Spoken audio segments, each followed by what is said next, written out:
Hi, you're on the Reddit Confessions channel. There was a candle burning in the bathroom again. Middle of the day, windows shut, her favorite lavender scent floating through the hallway like a warning. That's how I knew something was off before she even spoke. Darla always lit that candle when she was about to do something she knew would hurt. I stood there holding a grocery bag with almond milk and her dumb oat crackers, and she just looked at me with this weird calm on her face, like she'd practiced the speech in her head 100 times. She didn't wait, didn't even let me sit down. "Silas," she said, "I'm doing something for me this week. I need clarity, so I'm initiating a no-contact period for 1 week." I blinked. "Hey, what?" "No phone calls, no texts, no meals together, no talking unless it's urgent. I need to see if you're. She waved her hand like she was trying to summon a more polite word. "Still someone I want to be with." That sentence broke something in me so quietly, I didn't even flinch. She said it like I was a dusty pair of shoes in the back of her closet. I said, "Are you serious?" Darla smiled. "This is healthy. I need to rediscover myself, reconnect with who I am. I'm not saying you're the problem. I just don't know if you're the solution." She always talks like a Pinterest board during a nervous breakdown. I didn't argue because deep down I knew arguing with her was like throwing punches into a fog. So, I nodded like a good boy, like a man being slowly erased. She packed a small overnight bag. Not a suitcase, just enough to say, "I'm still in control." She left me with silence, a cold coffee cup, and a week to figure out what I had apparently already lost. That night, I didn't sleep. I kept replaying everything. Our wedding in that ugly garden she liked, our cat that died last year, the jokes she used to make when I messed up pancakes. Where did it all go? Was it me? Was I boring? Was I too available? Too emotional? I checked her socials. She wasn't posting. Not yet. But something told me this week of clarity wasn't a solo trip. Then day one, 11:02 a.m. My phone buzzed from Darla. "Can we talk? I made a mistake. I want to take it back." One day. Took one day for her to want it all reversed. But it was already too late, because in that 24 hours, I learned something she never meant to show me, and it made everything worse. By the time I read her message, "I made a mistake. I want to take it back," I was already halfway down a rabbit hole I never planned to dig. See, when Darla left, she didn't take her laptop, and the thing is, she usually never leaves without it. She once drove back 10 minutes in the rain just to grab it before going to a spa day. But not this time. I didn't open it to snoop. Not at first. I opened it to look for the grocery list she had typed out. But the screen came up unlocked. No password prompt, just a welcome map. And maybe that's what she wanted. Maybe she hoped I'd look. The first thing I saw was a messenger window. Her conversation with someone saved under the name Olive. Except Olive sent selfies, shirtless selfies, and voice notes. Male voice notes. The messages weren't romantic, not directly, but they dripped with familiarity. Inside jokes, private complaints, late-night timestamps. One line read, "This week will show me everything if he doesn't change." Well, I already have clarity. I sat there frozen, not from rage, not even jealousy, just shame, like I'd been kept outside while they wrote my script for me. She said she needed space to find herself, but what she really meant was she needed to test me while someone else stood by waiting to score. I didn't respond to her message right away. I just sat on the couch, her candle still faintly burning upstairs, and let the silence she wanted surround me.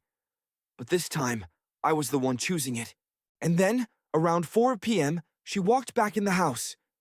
One day, that's all it took. She didn't even make it 24 hours.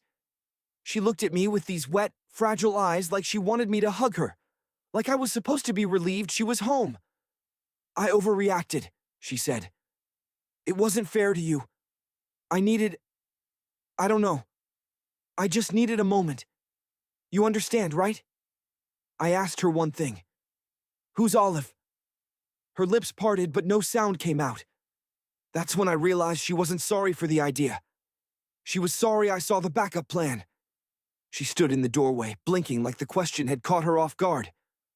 "Who's Olive?" I repeated, softer this time, as if saying it quietly would make her answer it honestly. Her mouth opened, then shut, like she was flipping through excuses in her head, but couldn't settle on one that wouldn't immediately collapse. "It's not what you think," she finally said. "I hate that sentence. It's what people say when it's exactly what you think. But they're banking on you being too emotionally exhausted to fight it." "Then tell me what it is," I said. She walked over to the kitchen counter, poured herself water with shaking hands like she was the one being betrayed. "He's just someone I met in a mindfulness group. It's nothing serious. We talk about spiritual clarity, about our relationships. It's emotional support." I leaned back in the chair and stared at her. "So, he's a stranger giving you relationship advice about me while sending you shirtless selfies and voice notes at 2 a.m.? She flinched. I wasn't yelling. I wasn't even crying. I think that unnerved her more than anything. "You told me you needed space to think, but you didn't tell me you had someone else waiting to fill the gap while I stayed silent like an idiot, hoping you'd come back." She set the glass down hard. Too hard. "You don't understand. I needed a mirror, someone to show me what I deserve." "Did he show you that before, or after you called me a placeholder?" She froze. That was it. The word placeholder. That's what I'd become to her. A temporary situation until something shinier felt more certain. She wasn't crying. She wasn't angry. She was calculating like she was weighing whether it was even worth continuing the lie. Finally, she said it. It was only one message. I regretted it. I laughed bitterly. "Darla, I read the entire thread. There were weeks of messages. You didn't regret it. You regretted getting caught." She turned her back to me. Maybe to hide her face. Maybe to stop herself from saying something worse. "Do you want a divorce?" she asked, her voice barely a whisper. I didn't answer. Not because I didn't have one, but because I knew she didn't want to be the one to say it first. And the scariest part, neither did I.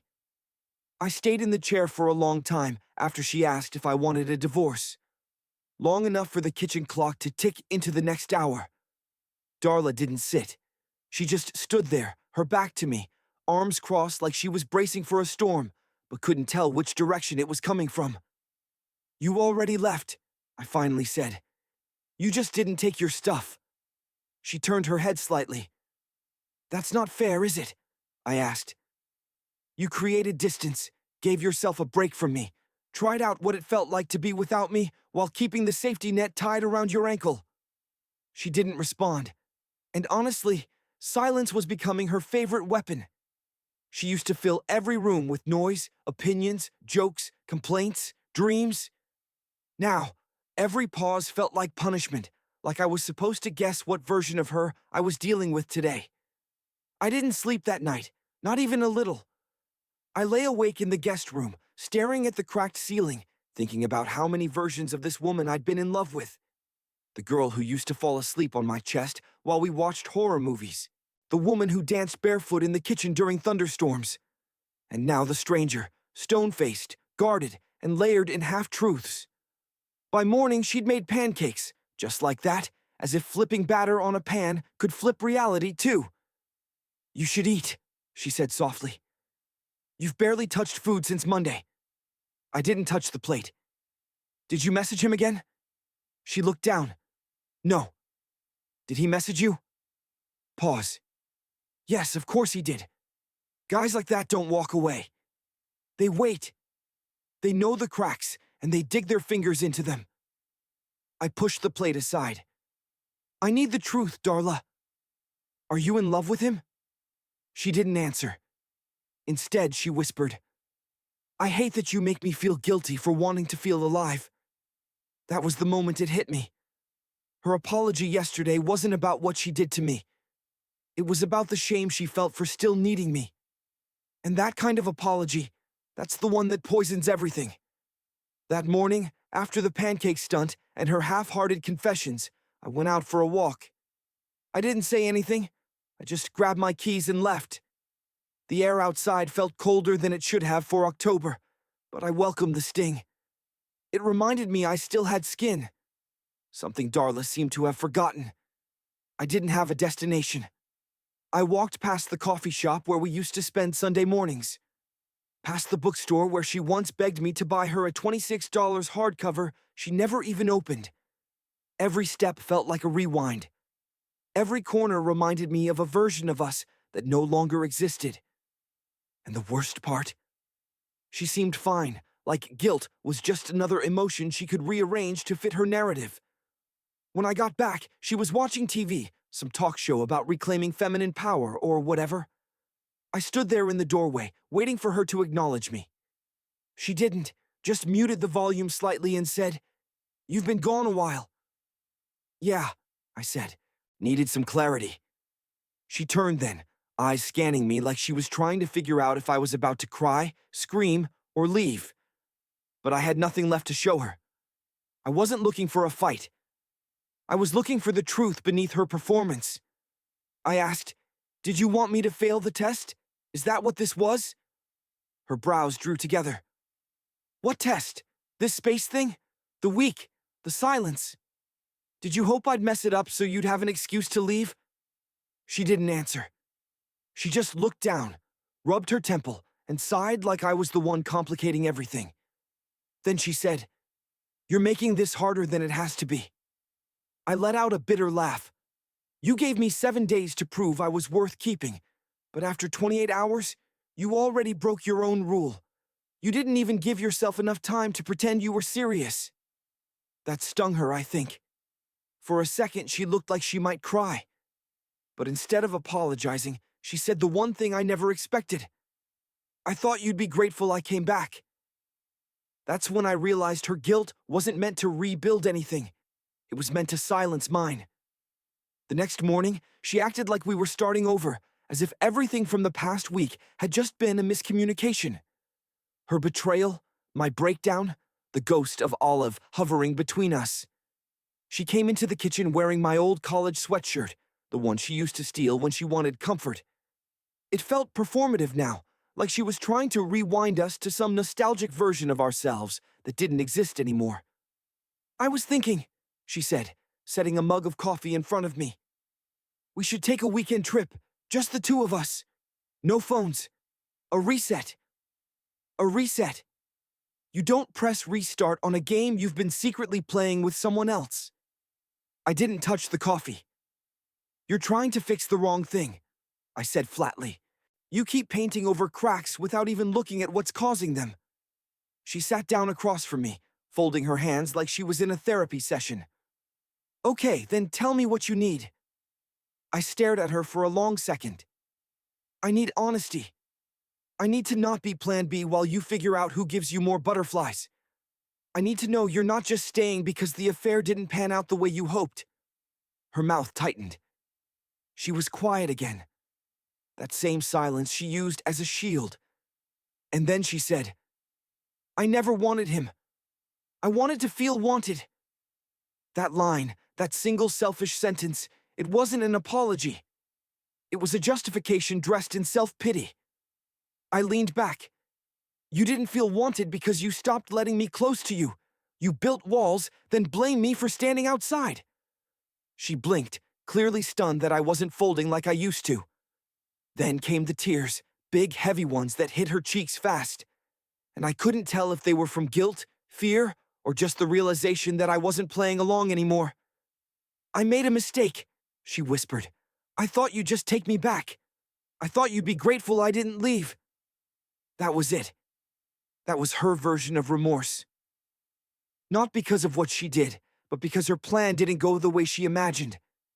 That night, I told her I needed time. Not the kind she used to punish me with. Silent treatment dressed up as spiritual space. No, I needed real time to breathe, to think, to stop spinning in the chaos she kept pretending was love. I slept in the guest room again. Door shut, phone off. I didn't want to hear her crying in the hallway. I didn't want her sadness to soften me. She had already weaponized enough feelings. I wasn't giving her mine again.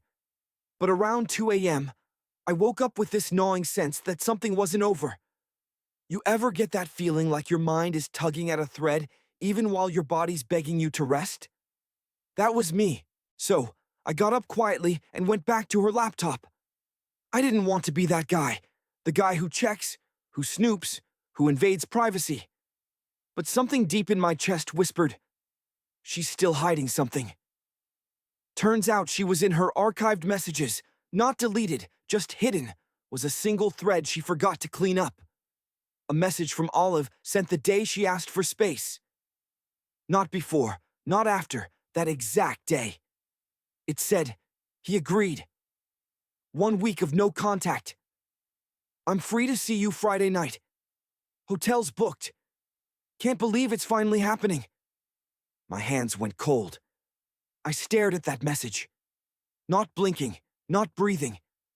I thought it was an emotional thing. Maybe some flirtation she regretted. But this was coordinated, planned, deliberate. She didn't just test me.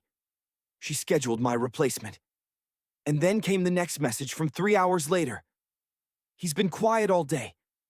I think he suspects, but honestly, I don't care. I need this. I deserve this. I sat there in the dark, the light from the screen making the rest of the room feel like a movie scene. And in that moment, I wasn't angry. I wasn't even heartbroken. I was humiliated. All this time, I thought I was losing her slowly. Turns out she'd already left. All that was left now was the cleanup. I closed the laptop slowly, carefully, like I was sealing a coffin. Not because I was afraid she'd wake up and catch me, but because something inside me had just died, and I didn't want to make any noise in its burial. The next morning, I didn't confront her with rage. No yelling, no dramatic accusations. I simply sat across the table, looked her in the eyes, and said, "You made a reservation at a hotel while asking me to disappear." She froze, didn't even try to deny it. Her lips parted like she had a script prepared. But for once, she didn't use it. She just nodded, then whispered, "I never thought you'd find it. I wasn't supposed to." I said, "You wanted me to be quiet long enough to make your guilt feel manageable." She started crying again, but I wasn't moved this time. Her tears felt like a habit, like something she did when the truth felt too sharp. "I'm sorry," she said for the 100th time. "I thought I needed something else." But the moment I got it, it felt empty. I came back because I realized I already had everything I needed. You. That should have made me feel good. Instead, it made me feel used. Still, I didn't throw her out. Not immediately. I didn't seek revenge. I didn't post her screenshots. I didn't burn her clothes or key her car or announce it to the world. I just let the truth sit between us like a broken clock. Frozen on the exact minute, everything changed. Over the next few weeks, something strange happened. I didn't fall apart. I didn't crumble like I thought I would. I started running again.